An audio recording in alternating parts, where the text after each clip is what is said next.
Hi, and welcome to Inspiring Artists Worth Studying. Today I'm going to be talking about Jim Steranko. Hi, my name is Luis Escobar. I'm a storyboard artist on the Simpsons television show. I've been working on the show for over 25 years now, and I'm here to empower you.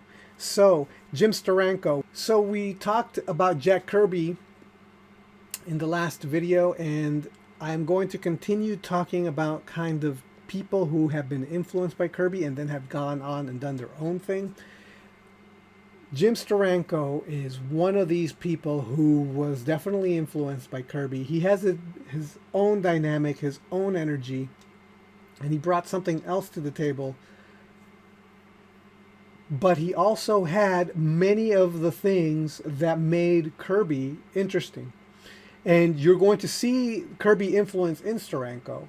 And then I'm going to try to point out to you how Steranko was different. But one of the ways that Steranko was different is that he didn't do nearly as much work as Kirby. Kirby just was a machine, and he worked extremely fast. Steranko was much slower. His work was solid and great, but definitely not nearly as prolific as Kirby, because Kirby was only a comic book artist. That's all he did. Steranko is he was a he did more. He was an escape artist and all kinds of other things. So his interests were about many more things than just doing comics. So we're only going to focus on a few things, and I'm only going to be able to recommend a handful, if only, I think I have one book of Steranko. But let's get started on checking out his work. So here we have a Steranko comic page.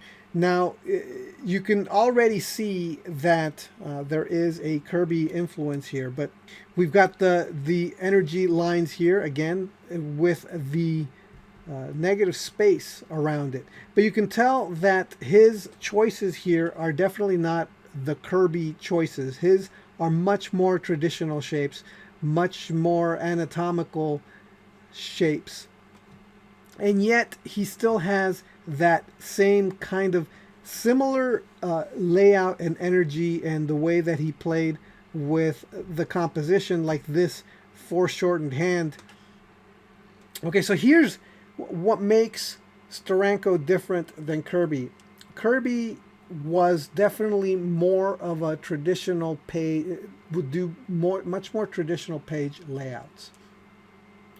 And so he would do the pages would be each panel in every one of the pages is a self-contained composition.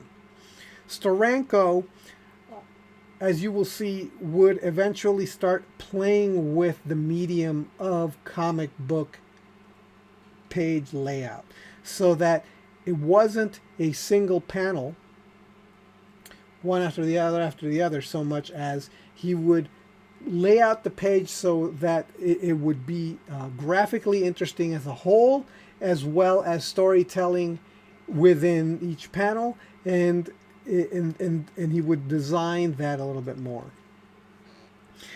So this doesn't really quite fit that kind of design, but I just wanted to show you that he also did regular old traditional style panels, and they had very much the same type of energy that you would get in something like Kirby, where there is this extreme dynamism to a pose like this, and the composition and design had a lot of similarities in that they really told the story clearly. Everything was composed in such a way that everything read. Here these guys are silhouettes, so you can see them going on happening here, but he is running at this guy, and even though it's a little bit of a strange kind of a drawing here, you still get that this is composed here in light, while this is being framed in the dark, so that your eye goes here. This is black here, so that this strip clearly shows the character so that your eyes travel through here. It's very, very clear, very interesting, and he played with foreshortening and dynamism as well. Here we have from Agents of Shield. He did a Shield comic. He kind of put it on the map, and in the Shield comics is where Steranko really made a name for himself and started really playing with composition. But even here we have this extremely dynamic, very interesting background, and we have this character walking through here revealed in the most plain area, the most minimal detailed area of the shot. But the design of all this stuff, you can see that is heavily Kirby influenced. And then we've got this, and again, all these shapes have a lot of Kirby-isms in them, while still having this extremely dynamic energy that Steranko brought to his own work, where there is this kind of dynamism and design in and of itself, but definitely influenced by Kirby. Now this is less Kirby and more Steranko. We've got a Madame Hydra here. This is this page is what I'm talking about when it comes to dynamic, interesting comic book pages. Now, the thing about what Steranko was doing is that he was kind of avant-garde. He was breaking things.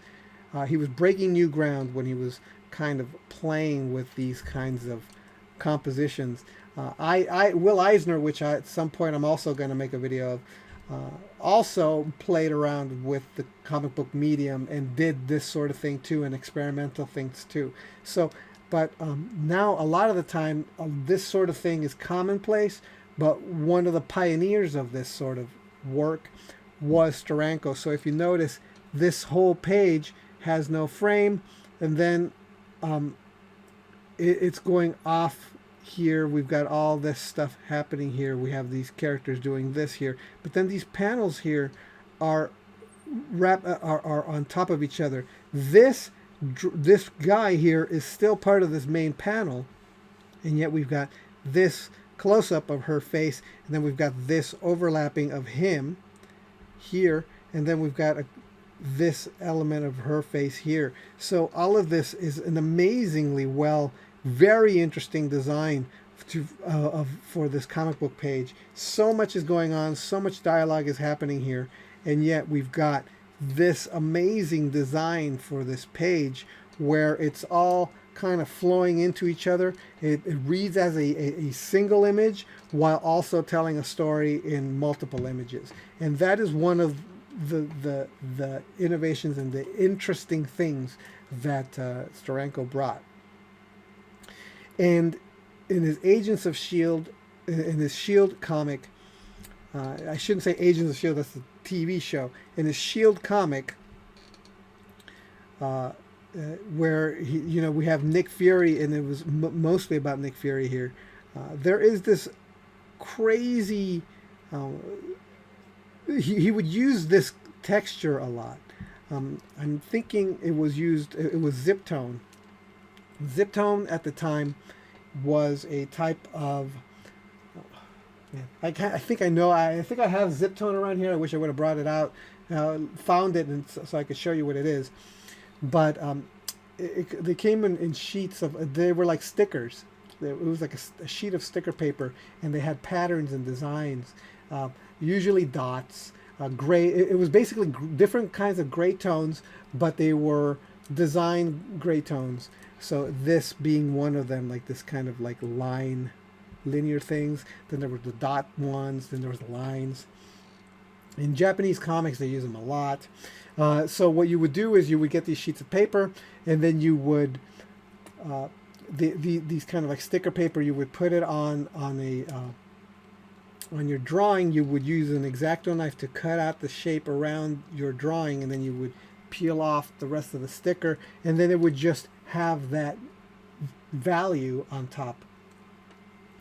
So Steranko seemed to be using a lot of this kind of trippy zip tone all over his artwork. And this coloring is not doing it justice because the coloring is so bad. But he used to do this and create these really interesting dynamic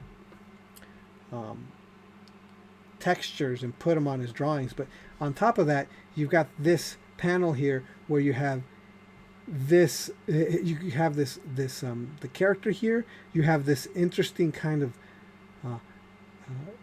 map that he's looking through, and you have this is actually Nick Fury's face thinking. So we have a close-up and in the mid shot at this in the exact same panel, which is really interesting. And then on top of that, he has this like maze shapes here to frame this drawing, and that's a really cool, interesting, dynamic design for this panel. And then you come in here, and then you have this here it is again, where he's going through something that is crazy. And then what happens? Oh my gosh, we have to flip this panel around, in order to read it, because he's going through something. So we're reading this, we're coming down here, then we're coming in here, and then we have to go down here, and now we have to flip the page in order to read this panel. And now we're like, whoa, what's going on? Oh, we're gonna go over here, and then you have to go in here, and then the puzzle starts here, and then pow, we're upside down in order to read this panel. So the comic suddenly becomes interactive. Like, you have to physically move the panel, the page, in order to read, because there's something crazy. He's going through this maze, and so we as the comic book reader have to be actively flipping this in order to be able to read it normally. And it's a really interesting, dynamic form of storytelling that he just experimented with and kind of really did some fun things with. That occasionally you see a comic book artist or writer do this. The last example that I know of was I was reading the newest Sandman comic written by Neil Gaiman, and that happened. Like, you had to physically turn the comic around because things were going on psychologically and in the story, that you had to physically flip around the comic in order to read it, and it was really interesting and really fun, and it went with the theme of being disoriented, not understanding what was happening, and being lost. So Steranko did exactly the same thing here, but he was kind of like pioneering this kind of convention and this interesting design storytelling. Again, here we have very Kirby-esque, very dynamic shot. But here's the interesting thing. We have him here, and then we see what he's looking at right there in the exact same panel, which is fantastic and really interesting. This woo woo woo, when you get this kind of like turning psychedelic kind of thing going on while he's being kind of disoriented, which is really, really cool. He crashes through here. Look at this Kirby-esque machinery here. So you can see the influence of Kirby in has already caught on, and a lot of people started kind of stealing and using and incorporating that kind of tech and design and technology into their own work, because it's so interesting and fun, right? So Steranko completely took that and ran with it. We have Nick Fury smashing through here very clearly, but see, look at this panel, the way that this panel is done. Now we've got this weird, interesting design aesthetic happening around here, kind of framing this panel here, which has got the zip tone going on. And so see how it just adds so much interest and dynamism and design and dynamic just on the page layout. And that is fantastic. That is just fascinating, very interesting work. Now this is extremely Kirby. You can tell how it's almost a stealing from Kirby, and at the same exact time, it's not Kirby. This is very Steranko. His shapes are very, very different. You can tell that he's toned down. What Kirby would have made extremely crazy, weird, kind of dynamic. Steranko didn't do that. He made it a little bit more toned down, more normal, but at the same time used these amazing Kirby shapes to create dynamism and interest. And again, so we've got this kind of circles going in through the panels. This is very Steranko, making things that much more designy and interesting. While and it does capture that he does have that kind of energy and power that makes comic book action interesting. This is a fantastic design. We've got this panel here where just the environment is cool. Of Hydra, and then we've got this tiny panel here as she presses the button here, and look at the way that this is all laid out. It's really dynamic, very exciting, and then we've got this kind of crashing through of this panel. I mean, it's really cool and very dynamic and exciting and interesting. Again, playing with this, the page layout, this kind of a puzzle thing happening here with this kind of like abstract, surrealist thing where there's a psychological thing happening here. He's taken some kind of drug that's taken him out. So a lot of interesting storytelling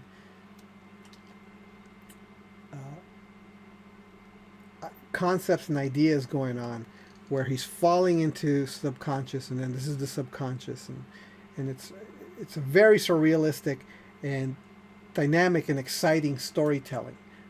You could have done this in a lot of different ways. This is one of the most interesting ways you could have done something like that. Here we have something that is often used nowadays, but you know, one of the pioneers of doing this sort of thing was Steranko, where you've got a character who fills up the entire page as if it's a splash page in a very Kirby pose, and even using very similar Kirby calligraphy and shapes, but not quite, because it's still very Steranko. And then here we have the rest of the page and the panel going on here, and nothing in here is mundane. It's all full of energy and design. And here he's doing it again. It's very similar. This is a very interesting, dynamic kind of design for the tech. It's got a lot of Kirbyisms in it, while still being its own Steranko thing happening to it. But then the page layout is very not like Kirby. Kirby very rarely, if ever, did this sort of thing. But look how interesting the page layout is. And more of this textured stuff, except this time he didn't use zip tone. This is all hand done kind of shapes, and then he did this kind of interesting graphic design with these characters. I mean, it's look, this is a really dynamic shot with the character in the foreground, and then they are moving into the background. We've got a small box here as a transition. Then we've got the power and the energy coming out, and then we see what is going on with the dialogue here, or the description here in the middle. Really dynamic, really exciting, page design, and very dynamic way of doing the concepts. Much more Steranko, a lot less Kirby here, but there's still kind of Kirby-isms around here. But very cool, silent storytelling. In the abstract, you can tell what's happening, while still kind of keeping it, you could, it's like, here's the character, she's sitting down, there's music, she picks up a rose and gives it to her. I mean, it's like all of this stuff, the smoke, like it's meant to be suggestive while not explicit. And it lets you as the audience fill in the blanks. Look at this crazy drawing. Very dynamic, exciting design while still being clear, even though it's just full of tiny details. And the reason why this works is because, for example, this is full of itty bitty tiny details that make it, and it's very Kirby machinery, right? But what makes it interesting is that he is black and white. This is the mid-tone, like a gray. There's so much detail here that it's a gray. And then this stuff reads because it's got a white halo around it. And then these guys here read because they're not the background that they are given from behind is extremely simple. It's only got lines, and they are the detail. So you could read them because they have a lot of detail and their backgrounds don't. Then you could read this because the figures in the middle have a lot of detail, but they're surrounded by white. And then this one you could read because there's a stock. This is the most contrast in the page besides this, where it's just shadows and light, but it's surrounded by a mid-tone. And then of course we have this giant splash page here, and then we've got the storytelling beats down here in the bottom. Here's another really interesting panel where it's just one drawing, but it's broken up into spaces here, so it just kind of gives you it's like time is passing. So this is one moment in time. Here's in the exact same panel, we got another moment in time, and then we've got this moment in time, and he's breaking through, and then you can see him land and go away. It's really dynamic, really interesting, and it totally works without having to break break everything into panels. Again, we have an overlapping panel here within this. We've got a lot of really cool dynamic Kirbyisms here. We've got a great foreground element. He stands out because he's dark versus light here with the thickest line around him, but he's also dark versus light, so he sticks out, and so does he. And then the rest is kind of mid-tone. We've got a lot of Kirby dots here with all the dynamic energy, and we have all these, and then we have a panel here that is kind of small. We can't really see too much of it, but we can see that there's a lot of interesting design elements and choices here. So all of this, just the way that this is composed is really amazing. And that's Steranko. I just thought I'd share Steranko's work with you so that you can take a look. He's, especially if you're into comics and storytelling, and even if you're not into comics and you want to tell a single story, but you also want to have some kind of time element to it, and something like this is right up your alley. You know, that it's just a single drawing, and yet it's got multiple moments in time, which is just amazing. Steranko is really a great person to look at for this kind of storytelling, this kind of dynamism, this kind of innovation in having to turn the page to tell the story, that sort of thing. Steranko is your guy for that sort of thing, and to just see what directions you can take Kirby language and calligraphy as well. All right, I don't have any Steranko books on me to share. I am linking to the Shield, Nick Fury, Agent of Shield comic on Amazon, so you can pick it up, because that's really Steranko's thing.